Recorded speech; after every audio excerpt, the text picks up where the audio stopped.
오늘 봉독한 본문 29절에 보면 은혜를 끼치게 하라 이런 말씀이 있습니다. 그래서 오늘 말씀의 제목은 은혜를 끼치는 사람입니다. 한번 따라 하십시다. 은혜를 끼치게 하라. 네, 옆 사람과 서로 눈을 보고 인사하면서 이렇게 복을 빌어줍니다. 은혜를 받았으니 이제는 은혜를 끼치는 사람이 됩시다.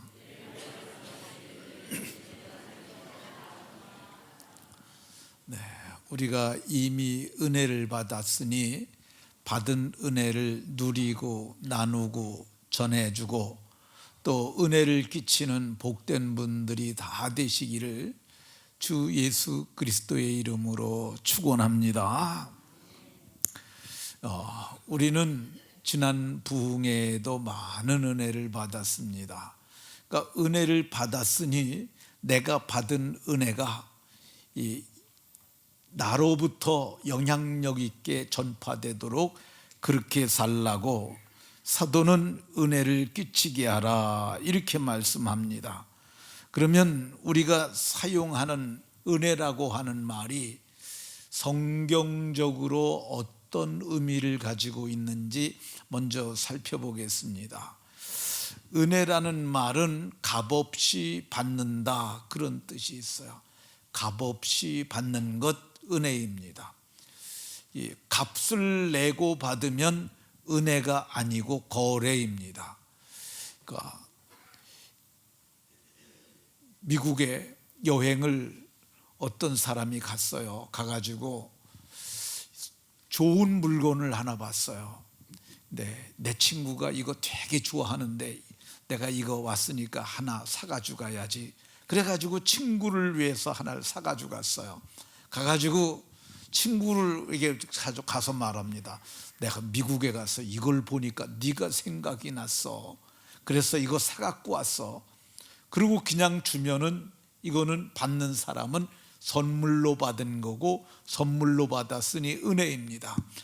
근데 사갖고 왔는데 그래도 나 비행기 싹시라도 좀 얹어서 너한테 받아야 되겠다. 그러고서 돈을 요구를 하면 이건 거래가 되는 거야. 그건 은혜가 아니에요. 값을 내고 얻으면 그것은 거래지 은혜가 아닙니다. 우리가 사람들 관계에서도 은혜를 입습니다. 우리에게 은혜를 베풀어 주시는 분들은 주로 부모님들입니다. 은찬이 부모님이 너에게 옷도 사주고 다 그러지.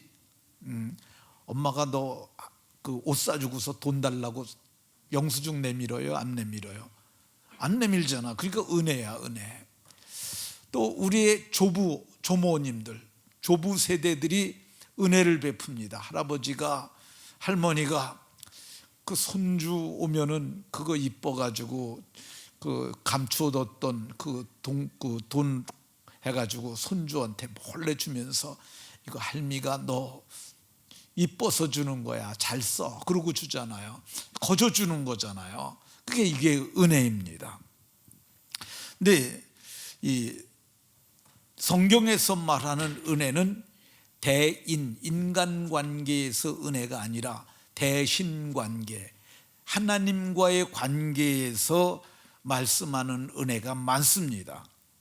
그러면 성경에서 말씀하시는 하나님께로부터 은혜를 받으려면 어떻게 해야 할까?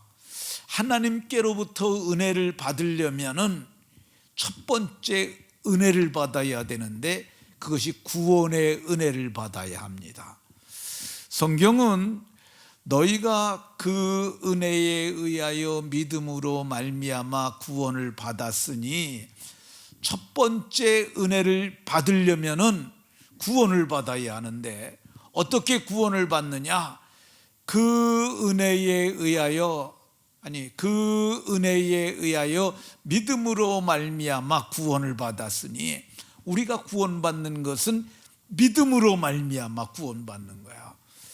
우리가 구원을 받는 것 어떻게 받는다고요?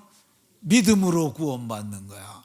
그러니까 예수님 믿으면 구원을 받는 거야. 근데 구원을 받는데 어떻게 구원을 받느냐? 믿음으로 구원을 받는데 그 앞에 보면은 그 은혜 때문에 믿음으로 구원을 받는다고 얘기를 하고 있어요. 이 그 은혜가 뭐냐? 이게 유일한 은혜예요. 유일한 은혜, 하나밖에 없는 은혜. 그러니까 이 여기서 얘기하는 그 은혜라고 그러잖아요. 이 그라는 게 이 문법에서는 정관사라고 얘기를 해요. 정관사의 용법 중에 여기서 얘기하는 것은 유일한 것을 가리키는 용법으로 쓰고 있는 거예요. 그러니까 우리 유양순 집사님이 김은현 집사님을 만났잖아요. 그죠? 처음 만났던 그때 그곳 어디십니까? 네? 크게 제과점에서 만났어요. 제과점에서. 근데 우리는 모르지만 두 사람이 아는 유일한 장소죠. 근데 이제 김은현 집사가 유양순 집사에게 말합니다. 우리 그때 만났던 그 제과점, 그럼 둘만 아는 유일한 장소, 우리는 몰라요. 근데 에베소 교회 성도들은 그 은혜 그러면 다 알아요. 그건 뭐냐? 하나님의 아들이 우리를 사랑하셔서 우리를 대신하여 십자가에서 죽으신 은혜라는 것입니다. 이거 십자가에서 우리를 위하여 대신 죽은 은혜, 그걸 대속이라고 그래요. 대신 속죄의 죽음을 죽으신 은혜로 말미암아서 우리가 구원을 받은 겁니다. 근데 이게 대신 예수님이 내 대신 죽으셨다는 걸 믿는 사람들이 믿자마자 받는 은혜가 하나가 더 있어요. 그게 뭐냐? 의롭다 하심을 얻는 은혜예요. 하나님의 은혜로 값없이 의롭다 함을 얻었다가 이렇게 말해요. 하나님의 은혜로 값없이 의롭다 하심을 얻은 자 되었느니라. 이 값없다는 말은 값을 내지 않았다는 거야.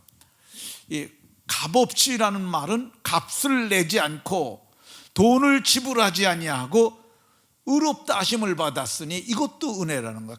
우리가 의롭다 하심을 받는데 뭐 100만 원 내고 의롭다 함 받은 거 아니고 1000만 원 내고 의롭다 함을 받은 게 아니고 값도 안 내고 의롭다 함을 받은 거예요. 근데 세상에서는 값 안 내고 의로울 수가 없어요. 사람이 죄를 짓잖아요. 그러면 우리도 그러잖아요. 죄값을 치러야 된다고 그러죠. 100만 원을 훔치고 도둑질한 죄가 적발이 돼갖고 감옥에 갔어요. 그러면 어떻게 해야 돼요? 감옥에서 죄값을 치러야 하고, 그리고 훔쳐간 거 그거 변상해야 아마 할 것으로 보여집니다. 그러니까 세상에서는 죄인이 의로워지려면 죄값을 치러야 되는데 성경은 우리는 값없이 의롭다함을 얻었다고 말씀합니다. 어떻게 값도 치르지 아니하고 의롭다 하심을 얻을 수 있을까? 성경은 이렇게 말을 해요. 그리스도 예수 안에 있는 속량으로 말미암아 하나님 은혜로 값없이, 그러니까 그리스도 예수 안에 있는 속량, 이 속량이라는 말은 그리스도 예수 안에서 값이 지불됐다는 거야. 속량이라는 말이 돈 냈다는 뜻이에요. 이게 사람이 감옥에 갇혀 있는데 너무너무 아파요. 그러니까 병원에 가게 석방해 달라고 그러면 안 내보내줘요. 그러면 보석금을 냅니다. 이 사람이 죄가 이만하니까 이만큼 돈을 대신 내겠습니다. 그 보석금을 내고 나오는 거야. 그래서 병원 치료를 받아요. 근데 이게 그 얘기예요. 우리가 감옥에 있어야 되는데 예수 안에 있는 속량으로 예수님이 대신 값을 지불해 주셨으므로 우리가 속량을 받았는데, 이 속량을 성경은 곧 죄사함이라고 얘기를 하고요. 근데 어떻게 죄사함을 받았느냐? 예수님이 값을 대신 낸 거야. 그 값이 뭐예요? 그의 피로. 피가 생명입니다. 그러니까 예수님이 자기 생명을 주고 우리의 생명을 사신 거예요. 그래서 우리가 속량 곧 죄사함을 받았는 줄로 믿으시기 바랍니다. 그러니까 믿음으로 은혜로 구원받고 은혜로 의롭다 하심을 받은 사람들은 그 사는 날 동안 모든 것을 은혜로 받아요. 그래서 이 바울이라는 분이 고린도전서 15장 10절에서 나된 것은 하나님의 은혜로 된 것이니, 이분이 그러는 거야. 내가 지금까지 살아오면서 내가 지금 이만큼 되고 이만큼 하는 것은 다 하나님의 은혜라고 말씀합니다. 바울 사도만 그런 은혜를 받았겠어요? 아닙니다. 나도 받았고 여러분들도 다 받았어요. 근데 어떤 사람들은 은혜가 은혜인 줄 몰라요. 그래서 부모님이 저를 위해서 그토록 은혜를 베풀었는데도 부모를 죽이는 사람도 있잖아요. 그 은혜를 모르는 사람들이에요. 그러니까 바울 사도는 은혜를 아는 사람이에요. 내가 생각을 해보니 오늘 나의 된 것은 하나님의 은혜로 된 것이다, 이렇게 얘기를 하고, 바울 사도는 오늘 본문에서 그러니 이제부터는 은혜를 그렇게 받았으니 은혜를 끼치는 자가 되라고 이렇게 말씀합니다. 그러면 왜 우리가 은혜를 끼치는 자가 되었을까? 지금 우리가 25절부터 보았는데 그 앞에 두 절을 보면은요, 너희가 심령이 새롭게 되었고 하나님을 따라 의와 진리와 거룩함으로 지으심을 받은 새 사람을 입으라, 이렇게 말씀하고 있어요. 그러니까 우리가 어떤 존재가 되었느냐? 의와 진리와 거룩함으로 지으심을 받은 새 사람이 되었다고 이렇게 얘기를 하고 있습니다. 이 새 사람을 성경은 어느 주께까지 새로워졌느냐? 하나님의 형상을 따라 의와 진리와 거룩함으로 지으심을 받은 새 사람이 되었는데, 이것은 자기를 창조하신 이의 형상을 따라 된 것이라고 말씀하고 있어요. 우리가 새 사람이 되었잖아요.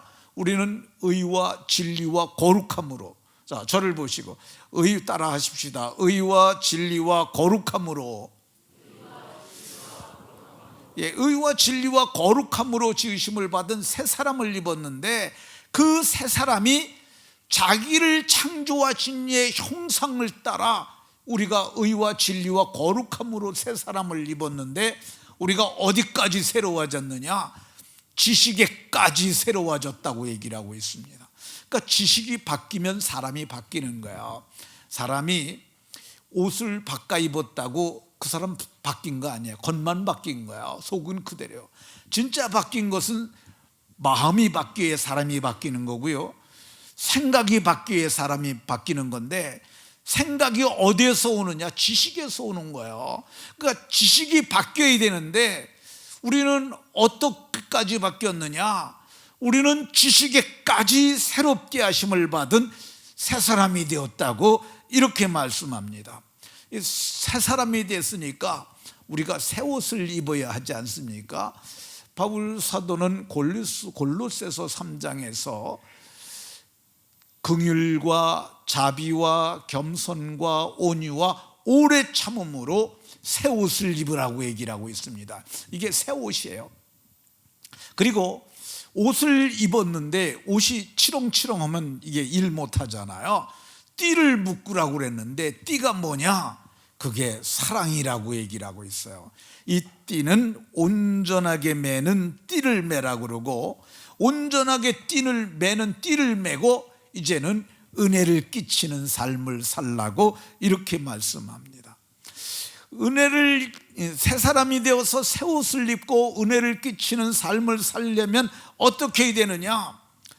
버려야 할 것이 있고 입어야 할 것이 있습니다. 근데 버려야 될 것, 뭘 버려야 되느냐? 너희는 유혹의 욕심을 따라 썩어져가는 구습을 쫓는 옛사람을 벗어버리고, 유혹의 욕심을 따라 사는 이 썩어져가는 옛 습관, 구습은 옛날 습관이에요. 그 옛사람을 벗어버리라고 얘기를 하고 있습니다. 이 썩어져가는 구습을 쫓는 옛사람을 벗어버리라고 그랬는데, 근데 우리가 옛사람을 따라 사는 이유가 뭐냐면 유혹의 욕심 때문에 그래요. 근데 이 유혹의 욕심이 언제 우리 인간에게 들어왔느냐? 마귀가 첫사람 아담에게 심어준 거야. 하나님은 말씀하셨어요. 선악을 알게 하는 나무의 열매는 먹지 말아라. 먹으면 반드시 죽으리라. 이 반드시라고 하나님께서 강조해서 말씀하셨어요. 그런데 마귀는 이 여자에게 말을 합니다. 네가 그거 먹어도 결코 죽지 않냐. 너 그거 먹는 날에는 하나님과 같아져. 네 눈이 밝아 같아서 하나님과 같이 돼. 이 유혹으로 한 거죠. 너 이거 먹으면은 하나님과 같이 돼. 가서 보니까 보암직도 하고 먹음직도 하고 지혜롭게 할 만큼도 해서 생각돼서 그걸 따먹잖아요. 그러니까 이 유혹의 욕심이 어디에 있느냐? 우리 속에 다 있어요. 마귀가 다 심어줘 가지고 첫사람 아담으로 말미암아 태어난 모든 인생들은 죄의 모든 사람들은 유혹의 욕심이 있습니다. 예수의 피로 속량을 받았어도 우리 속에 옛사람이 있어 가지고 이 유혹이 역사를 해요. 어떤 유혹이 역사를 하느냐? 죄의 유혹이 있어요. 이 죄가요, 죄를 짓는 게 재미나고요, 죄의 쾌락이 있어요. 그러니까 사람들이, 이게 불륜이 죄잖아요. 그러니까 남편이 있는 여자가 다른 남자를 만나서 음행을 하는 게 이게 불륜이잖아요. 이게 음행이잖아요. 근데 자기 남편이 아니라 다른 남자하고 자면 다른 재미가 있는 거예요. 그게 다른 거야. 그러니까 그게 죄의 유혹이에요. 뿐만 아닙니다. 사람의 속임수와 간사한 유혹이 있어요. 이게 죄의 유혹의 욕심이에요. 유혹의 욕심을 따라서 간사한 유혹에 우리가 말릴 수 있어요. 베드로 사도는 음란으로서 육체의 정욕 중에서 유혹하는도다. 이게 참으로 큽니다. 오늘날 온 세상을 음란하게 만들고 하는 게 있는데 이게 음란의 유혹이에요. 근데 이 유혹이 우리 가운데 역사하는데 성경은 오늘 뭐라고 얘기를 하느냐? 오늘 성경은 유혹의 욕심을 따라 썩어져가는 구습을 쫓는 옛사람을 벗어버리라. 더러운 옷을 벗어버리듯이 옛사람과 그 행위를 벗어버리라고 이렇게 말씀합니다. 두 번째, 유혹의 욕심을 따르는 것 중에서 벗어버려야 할 것이 뭐냐? 25절에 보면 거짓을 버리고 거짓말하는 거 버리라는 거예요. 거짓된 마음을 버려라. 거짓된 생각을 버려라. 이거 버리라고 얘기를 하고 있습니다. 근데 이게 거짓말을 왜 하냐면 거짓말하면 내게 유익이 많아요. 그러니까 거짓말하는 거야. 근데 참 얘기하기가 좀 그렇습니다만은 지금 야당 대표로 계신 분이 대국민 거짓말을 너무 많이 하셨어요. 저는 이게 이분이 정치인이라서 그런 게 아니라 이분이 많은 사람들에게 거짓말을 하고도 이렇게 당당하게 되면은 이 사람들 앞에서도 이게 당당하면은 이게 죄가 아닌 것처럼 보일 수 있다는 그런 걸 심어준 게 저는 그게 나쁘다고 생각이 들어요. 아니, 김부선이라는 여자가 그러잖아요. 내가 밥도 해줬고 우리 집에 와서 같이 자고 그랬는데 그 사람 김부선이 모른다고 그랬어요. 그게 여자가 내가 나하고 같이 잤다고 그러는데 자기는 모른다고 그러잖아요. 김문기라고 하는 사람이 있어요. 그 사람 죽었어요. 10박 12일 동안 열흘이 넘게 가서 같이 여행 다니고 그랬는데 나 그 사람 모른다고 그랬어요. 아니, 한 10명 갔는데 그 중에서 열흘 동안 같이 있으면 그걸 모를 수가 있겠어요. 우리가 살다가 살다가 이 거짓말이 탄로날 수 있어요. 그러면은 어떻게 해야 돼요? 잘못했다고 그러면 됩니다. 잘못했습니다. 내가 거짓말한 거 맞습니다. 잘못했습니다. 용서를 빌면 되잖아요. 근데 이거 거짓말하고도 법정에 가서도 나 거짓말 안 했다고 그러니까 이게 참으로 안타까운 겁니다. 저는 민주당 분들이 그분에게 집착하지 않았으면 좋겠어요. 우리 교회도 개딸들이 계신지 모르지만은 그분들에게 손절을, 저는 이재명 씨하고 손절하면 좋겠다는 생각이 들어요. 민주당 말하기를 뭐라고 그러냐면 우리는 60년 전통의 야당이라고 그래요. 60년 전통을 가진 민주당에 그렇게 사람이 없습니까? 양주시의 지역구 의원 중에 정성호라는 분이 있습니다. 이분 제가 보기에 꽤 괜찮은 분이에요. 이재명 씨 지지 철회하시고 이분을 이렇게 지지를 보내주세요. 전 제가 보기엔 이분이 이재명 씨보다 더 훌륭하다고 생각이 들어요. 이 사람 이력을 보세요. 서울대학교 법대 나왔고 변호사고, 그리고 이분이 여기 지역에서 지금 3선입니까? 이번에 4선째 되시나요? 어쨌든 이분이 건강한 상식을 가지고 계신 분이에요. 왜 그 이재명 씨를 추종을 하지 마시고, 이분 어제도 뭐 강적들인가에 거기 나와서 말하고 그랬다는데, 사람이라는 게요, 뜨게 되면은 그 한동훈 씨도 뜨는 거 보세요. 정성호 씨가 제가 보기엔 이재명 씨보다 도덕적인 면에서 아주 출중하고요. 이 사람 거짓말 안 해요, 정성호 씨는. 그리고 건강한 상식을 갖고 있는 사람이에요. 그리고 이 사람은 제가 보니까 국가관도 훌륭해요. 그리고 아버지가 군인 상상가 그렇게 그러셨대. 그래갖고 대북관에 대해서도 훌륭하게 민주당에서 볼 수 없는 그런 걸 가지고 계신 분이에요. 제가 보기에 그렇게 거짓말 하지 않고 이렇게 뛰어난 사람이 있으니까 이런 사람들이 정말 지도자가 돼야 되지 않겠나, 저는 그런 생각합니다. 왜 거짓말하면 안 되냐면, 거짓말은 마귀가 시키는 거야. 마귀가 거짓의 아비를 마귀가 거짓의 아비라고 이렇게 얘기를 합니다. 그는 처음부터 거짓말한 자예요. 에덴 동산에서 뭐라고 그랬습니까? 하나님은 반드시 죽으리라고 그랬는데 결코 죽지 않는다고 말했어요. 그럼 처음부터 거짓말한 거야. 근데 우리가 거짓말을 하게 되면 좀 속되게 표현하면 마귀 새끼가 되는 거야. 마귀의 지배에 들어가고 마귀의 영향권 안에 들어가고, 그래서 우리가 마귀를 쫓아 사는 인생이 되니까 우리는 거짓말하면 안 돼요. 어쩔 수 없이 거짓말을 해야 될 상황이 오잖아요. 그러면 말을 하지 마세요. 도망가 버려. 그게 차라리 낫지. 왜 거짓말을 합니까? 거짓말을 하는 것은 내가 마귀의 지배에 들어가고 나를 더럽히는 거야. 거짓으로 자기를 더럽히면 안 됩니다. 왜 그렇습니까? 우린 예수의 피로 백옥 같은 드레스로 의롭다 하심을 입은 사람들인데, 끝까지 거짓말 안 해가지고 자기를 더럽힙니까? 거짓말을 하지 말고, 누가 거짓말 하려구나, 누가 죄의 유혹을 하면 도망가는 거예요. 도망가서 성공한 사람이 있어요. 요셉이 그랬습니다. 보디발의 아내가 나하고 같이 동침하자고, 이 영어 성경은 라이드 위디미 이렇게 해서 나하고 같이 몸을 눕히자고 쓰여 있어요. 같이. 요셉이 그때가 몇 살이었어요? 그때가 한 26, 27살 때는 아주 피 끓는 청춘이에요.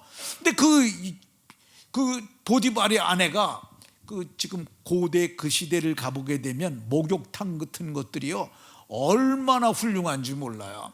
우유로 매일 목욕해갖고 아주 보들보들하고 그런 여자가 분향기 풍기면서 요셉을 끌어안고 그러는데, 옷을 붙잡고 늘어지니까 옷을 벗어버리고 달아나갔어요. 그래서 그 사람이 감옥에 갔는데, 감옥이 하나님이 그를 훈련시키는 장소였고, 한 3년 만에 그가 목에 금사슬을 들이고 세마포 옷을 입고 왕 앞에 서고 애굽의 통치자가 되지 않습니까? 우리는 거짓말하면 안 되는 줄로 믿으시기 바랍니다. 왜 거짓말하면 안 되냐? 거짓말하면 저거 거짓말쟁이야 그러잖아요. 진짜를 말해도 듣지를 않아요. 복음을 말해도 믿지를 않아요. 그러니까 우리는 거짓말하면 안 되는 겁니다. 우리는, 성경은 말하길 유혹의 욕심을 따라 벗어버려야 할 것 중에서 분을 내고자 하는 유혹의 욕심이 있어요. 이걸 벗어버리라고 말씀합니다. 그러니까 분을 내서 유익이 되는 게 하나도 없어요. 여러분들 화내가지고, 알람입니다. 죄송합니다. 분을 내가지고 유익이 되는 게 하나도 없어요. 부부 싸움도 있잖아요. 조금만 참으면 그냥 지나가. 근데 그거 이쪽에서 분을 내고 달겨올 때 가만히 있으면 그냥 지나가는 거야. 내가 분을 내잖아요. 맞불이 붙어요. 그것이 조금 커지다 보면은 집안을 다 살라버려요. 가정을 깨트리기도 하고 아주 놀라운, 아주 힘든 지경까지도 일어날 수 있어요. 근데 성경은 그 이유가 뭐냐? 분을 내면 마귀가 틈탄다고 얘기를 하고 있어요. 마귀는 이 틈을 타서 들어오는 존재예요. 이게 우리가 분을 내잖아요. 이게 분을 내게 될 때, 극도의 분을 내게 되면은요, 이게 영과 혼이 약간 간격이 생겨요.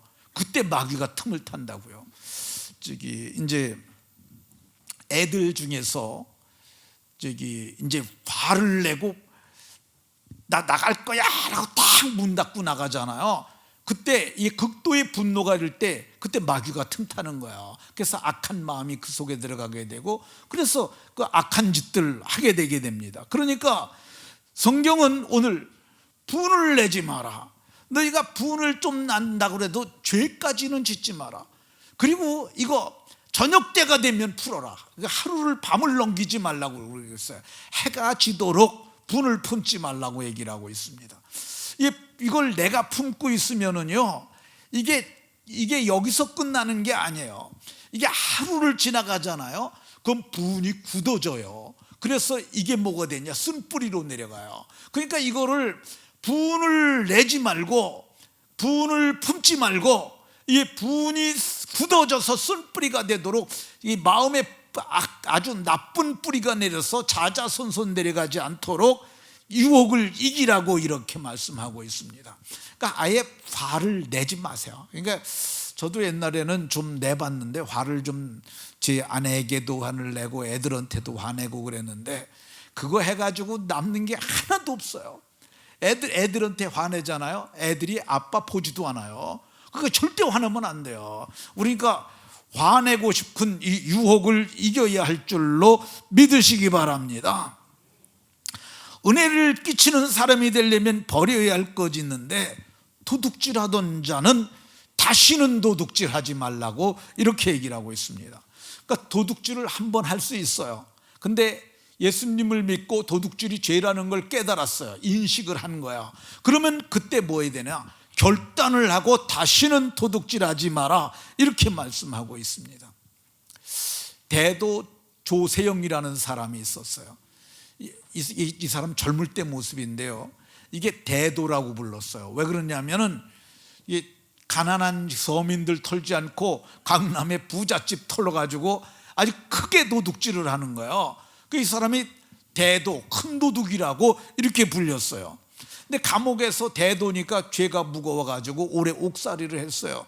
근데 옥살이를 하면서 감옥에 이제 보면 교화위원들로서 목사님들이나 그런 분들이 가서 전도를 하는 거예요. 이 사람이 복음을 들었어요.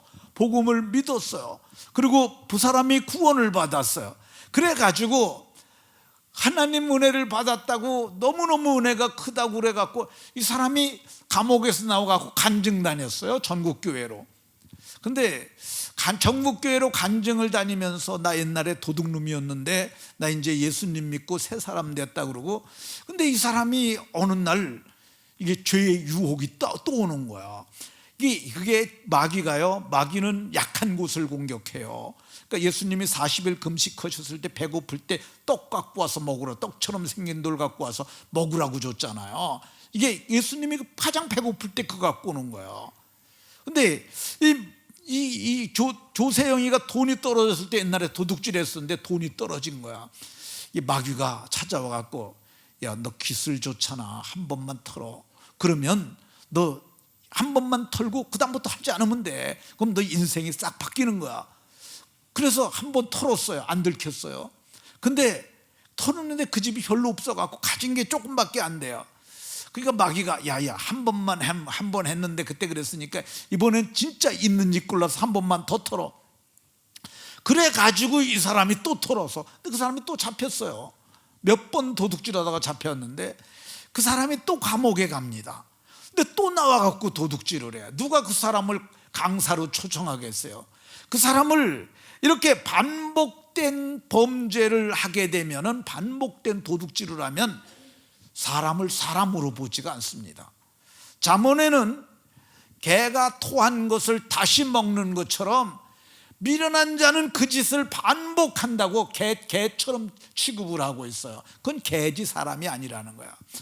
적어도 구원받은 사람이라면 유혹의 욕심을 끊어내야 할 줄로 믿으시기 바랍니다. 우리가 은혜를 끼치는 사람이 되려면 어떻게 되느냐? 버려야 할 것이 있는데 더러운 말을 벗어버리라고 얘기를 합니다. 더러운 말, 우리가 해서는 안 될 더러운 말들이 참 많습니다. 근데 그 욕이요, 학습을 통해서 합니다. 야, 니네들 욕 잘하냐? 학교 가면? 걔가 해? 요즘 그러니까 니네들 말고 다른 애들은 욕 잘하냐? 엄청 잘한대요. 쟤도 그러잖아요. 그러니까 중학교 1학년만 돼도 아주 별의별 욕을 다 한대요. 근데 그거 태어날 때부터 그 욕을 알았을까요? 아니죠. 학습되온 거예요. 우리 부모 세대들이 참 욕을 많이 했습니다. 우리 옆집에 참 제 친구인데 그 할머니가 그냥 엄청나게 욕을 많이 했어요. 근데 지금 생각하면 그 말이 그 말인 것 같아. 그때는 우라질놈 그랬는데, 오라를 지을 오라질놈, 오라가 오랏줄이 묶이는 거잖아요. 그게 감옥에 간다는 뜻이에요. 그런 말 하면 안 되는 거야. 제가 인터넷에서 가서 험한 욕들을 좀 보았습니다. 이거 성경에 뭐라고 그러냐면, 입 밖에도 내지 말라고 그러니까 소리 내지 말고 눈으로만 보세요. 이거 입 밖에 내면 안 되는 거예요. 입 밖에도 내지 말라고 그러잖아요. 제가 일사단에서 군대 생활을 했는데, 임진강 건너가서, 그러니까 이제 페바와 DMZ가 나눠지는데, 저는 이제 그 강 건너에서 군대 생활을 2년을 했어요. 근데 거기 들어가게 되면 거기 민간인이 없잖아요. 근데 참 거기 가서, 저는 그때 예수님 몰랐으니까요. 근데 군가를 부르는데 군가가 처음부터 끝까지 욕이야. 아주 어떻게 그렇게 욕으로만 군가를 만들었는지. 그러니까 이제 군가가 있는데 그걸 가사만 바꾸는 거예요. 개사를 해가지고 하는데, 정말 제가, 근데 그게 참 저는 그렇게, 다른 건 잘 잊어먹는데 그건 지금도 기억이 다 나요. 그래서 근데 그러나 제가 그걸 입 밖에 내지는 말아야 않습니다. 왜 더러운 말을 입 밖에 내지 말아야 하느냐? 이 더러운 말도 예수님 믿는 우리의 말이 능력이 있기 때문에 그렇습니다. 어제 신홍재 목사님을 만났어요. 여러분들도 몇 새벽 기도도 나오시고 여기 오후에도 나오시고 그러시니까 아실 텐데, 그 목사님이 후암동 교회 부교육자로 있었다고 그러세요. 근데 그분이 어제 우연찮게 이 말을 하시더라고요. 자기가 있는 교회에 그 집사님 한 분이 욕을 잘하는 분이 있었대. 근데 어느 날 자녀들이 와가지고, 자녀가 학교 갔다 와서 아들이 그랬대요. 내가 학교 가서 사고 쳤다고. 그러니까 빗자루 가지고 청소를 하다 말고 그걸 갖고 자식을 때리면서 나가 죽어라, 이놈 새끼, 나가 죽어라 그러고 그걸 때리는 거야. 그러니까 애가 계속 때리니까 엄마가 쫓아오니까, 근데 나가 죽으라고 해서 대문 밖으로 나갔어요. 근데 저녁 때 걔가 시체가 돼서 돌아왔어요. 왜 그러냐면 진짜 나가서 자동차 사고로 죽었어요. 그러니까 우리 말이 함부로 하면 안 되는 게 성경이 그렇게 얘기를 하잖아요. 그러니까 우리가 그렇게 말하면 안 되는 줄로 믿으시기 바랍니다. 시간이 많이 가갖고 31절에 보면, 악독, 노함, 분냄, 떠드는 것과 악항, 비방하는 이 모든 것을 악의와 함께 다 버려버리라고 이렇게 말씀하고 있습니다. 우리가 세상 살면서 말을 하고 후회했던 말들 있잖아요. 그거 내가 했던 말로 분쟁되는 말들, 옛날에 그랬던 것 성경은 다 벗어버리라고 이렇게 말씀하고 있습니다. 이거 하는 것은 나도 안 좋고 하나님도 안 좋고 받는 사람들도 안 좋습니다. 어제 제가 단톡방에서 어떤 분이 보내주신 영상을 하나 봤습니다. 그 영상이 아주 나쁜 말을 하고 그 자리에서 죽는 그런 영상이에요. 한번 보시겠습니다.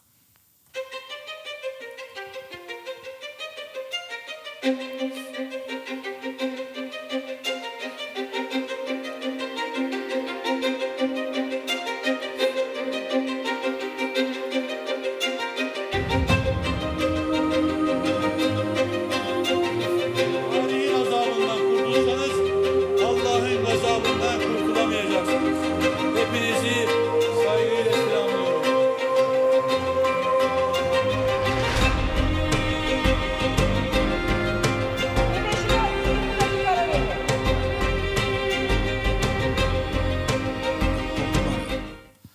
죽었어요, 저 사람. 아니, 그러니까 이 사람이 이게 트르기에라고 지금의 터키거든요. 거기 보수파 의원인데 이 사람이 지금 이 사람들은 그 모슬렘 계통의 사람들인 것으로 보여져요. 근데 지금 이 이스라엘의 가자 지구를 이스라엘이 공격을 하고 있잖아요. 하마스들을 축출하기 위해서. 하마스가 다 끝날 때까지 하겠다고 이스라엘은 그러는데 그걸 보고 마음이 많이 상한 것 같아요. 그 이스라엘 사람들은 당신이라고 그랬는데 당신이 이스라엘, 당신들은 이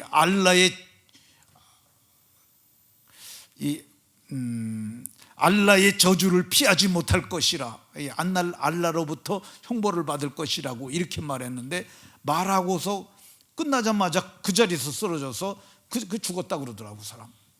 근데 이게 그 신의 이름으로 저주하는 거잖아요. 근데 제가 보기에 그거는 알라가 죽였을 것 같지 않고 이스라엘을 저주하니까 하나님께서 진노하셔서 그를 했을 것 같은 생각이 듭니다. 이건 뭐 생각의 추정임치입니다. 근데 이런 말 하지 말라는 거예요. 신의 이름으로 저주하고 악함, 노한, 분남, 떠드는 것, 비방하는 것, 이 모든 것을 악의와 함께 내어버리라고 이렇게 말씀하고 있습니다. 성경은 이런 것 하지 말라고 말씀합니다. 말씀을 마치도록 하겠습니다. 원래는 해야 될 것이 있는데 오늘은 시간 설교를 어제 너무 많이 준비한 것 같아요. 오늘 여기까지만 말하겠습니다. 모두가 정말 은혜를 받았으니 은혜를 끼치는 삶을 다 사시기를 예수 그리스도의 이름으로 축원합니다.